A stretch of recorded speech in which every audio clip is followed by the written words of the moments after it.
What's up, manga fans? This is Rafael from C Manga, and welcome back to another review of Bleach. This week's chapter 585, the Headless Staff 4. So it seems like Yhwach is literally all-seeing, all-knowing, and the best planner in Bleach so far, next to Aizen and Urahara, because this guy is like the equivalent of both of them times two. I mean, my god.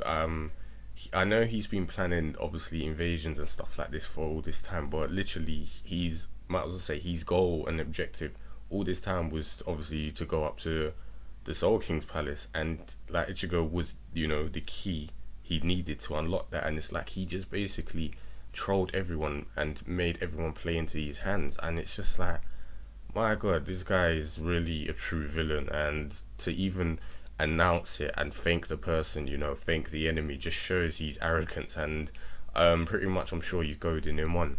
So yeah, in short, just from that little statement from there, I have to say this chapter was really good. It's making me very excited for what's going to happen next. It seems like Bleach is really picking up its pace again, and it makes you wonder, damn, Yhwach's not messing about. He's going straight after, the big boss himself, because I can imagine he's going after the Soul King and maybe steal his powers, who knows. So anyway, yeah, as I said, chapter itself was obviously direct continuation of last time. Yhwach thanks it's Ichigo for guiding him to the light and opening up the way to the Soul King's palace, basically saying thanks to you I can invade the place. It goes on to explain, as I said, where is he getting this knowledge from, that the clothes Ichigo is wearing is the King's Key, which is oaken, if I'm correct, something that Aizen was trying to create. And it's pretty much obviously exactly the same as what Ichibe's arm did when he opened up the way to the royal realm, as the King's Palace as well. So the armor is sewn directly from the Zero Squad's royal guard's bones and hairs, which I was like, okay, that's a bit disgusting, but okay. So it's basically pure like elements from the royal guards themselves. And it's really strong, apparently resistant. It's got higher defensive abilities for any Shinigami that will wear it, and it's so strong that it can penetrate the 72 barriers that separate the Serite from the royal palace, and this basically protects the user from friction. But the downside is that now the defenses of those 72 layers are open, and it won't close for 6,000 seconds or something like that, which is roughly I'll say it's 1 hour 7 minutes, so just a bit over an hour. So that is a crap load of time for the enemy to invade, and it's a massive weakness. You would think the Royal Guard would have some sort of bypass or anything, but I'm guessing because obviously Ichigo's in a hurry, they gave him that sort of armor to rush down. I'm guessing they weren't calculating stuff like that, but yeah, Yhwach knew about that. It's like he was betting this whole thing all along. So it makes you think the first invasion was to draw out the Royal Guard so they could take Ichigo up, train him up along with Rurouni, Renji and Byakuya. Then he most likely made the second invasion to obviously make Ichigo frantic, rush down, and then betting on Ichigo to break through the 72 barriers when he's rushing to save Soul Society. And then he's like, okay, time to go. And basically that's what happened last time, opened up the door, and now he's all pleased because he can invade the royal palace. So it's just like he is a mastermind, and he is a ultimate troller in that regard. So after knowing about this startling announcement from Yhwach, Ichigo has basically like panicked and said, crap, I've got to move. So the 8 people he was facing before, he's trying to get past them, but they're all ganging up on him, like Menace, Menanas, whatever her name is, like hitting him, face palming him through several buildings. Nana trying to attack him from behind, the old guy pointing the gun to his head, but luckily Ichigo counters it.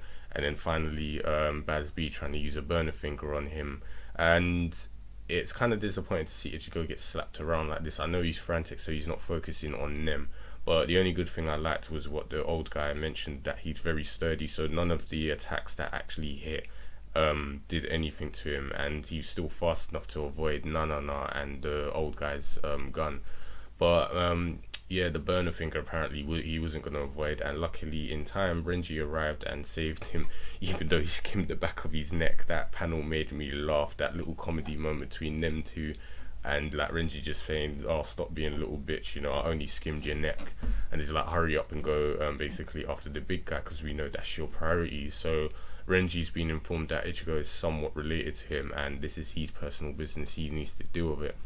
So yeah, Ichigo's free to go now, and obviously the Stone is still trying to go after him, and we see five more other people arrive and stop him, and Renji's just basically saying, "I don't talk just to listen to myself. You're not going past us. You're not gonna get past."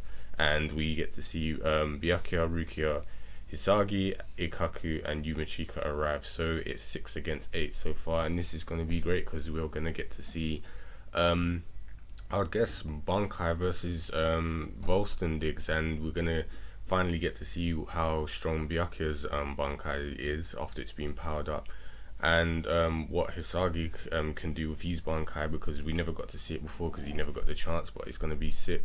I'm assuming that Ikaku still has a Bankai even though it's damaged. Maybe it got repaired and he can do something with that. Yumachika most likely has a Bankai, and the only things I can think that will happen after that is to even numbers up. Shinji might arrive with, I don't know, maybe Momo can help out, but I'm guessing he'll arrive to join, and then it will just be 8 versus 8. So that will be good to see. I can't wait to see everyone showcase their full power against the Sternritters in their Volstendig mode. So it looks like it's going to be great. Ichigo looks like he's going to fight either Uryu or Hashwald on his way to finding Yhwach, because Juha, because you know there's no way he's going to fight the final boss straight away.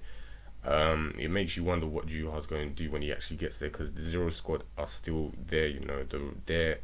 I think it was each one of them was like the equivalent strength of, you know, the whole entire Gote 13. So there's 5 of them up there waiting. I'm pretty sure they can handle him unless he's got some sort of plan to get past them, and he's just going to go directly to the Soul King and most likely try and steal his powers or something like that. And yeah, as I said, I can't think of whatever else to think. I just thought this was a really great chapter. Juha has brilliantly planned this out, and everything has worked according to his plan. And as I said, from now on, it seems like things are definitely starting to get serious. I think all the canon for the fights are being, you know, washed under the carpet now. We're going to see some serious fights. So it only makes you wonder, are everyone else going to arrive as well, like the Fullbringers, Urahara's company in obviously Hoika Mundo, and most likely whatever Arancars are still there. Yoruichi, Ishin, you know, there's still other people to arrive and help out before Bleach ends. So I'm guessing those people will arrive in the next few months or something like that. And yeah, as I said, all out battle between those Shinigami and those 8 Sternritters. As I said, really looking forward to see what happens.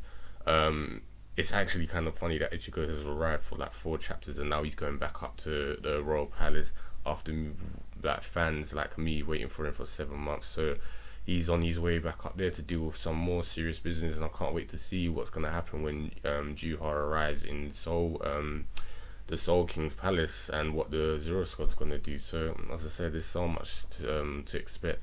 I could go on for ages, but I'm going to cut it short here. I think I've pretty much said all that can be said about this chapter and what to expect next. So you guys know the usual. If you enjoyed this chapter and you got any predictions, comments, opinions about this one and the next one, leave them in the comment box below. And also, if you're new to the channel and you enjoyed this video and you'd like to find more, subscribe to our channel and check out what content we have, and I'll speak to you guys next week.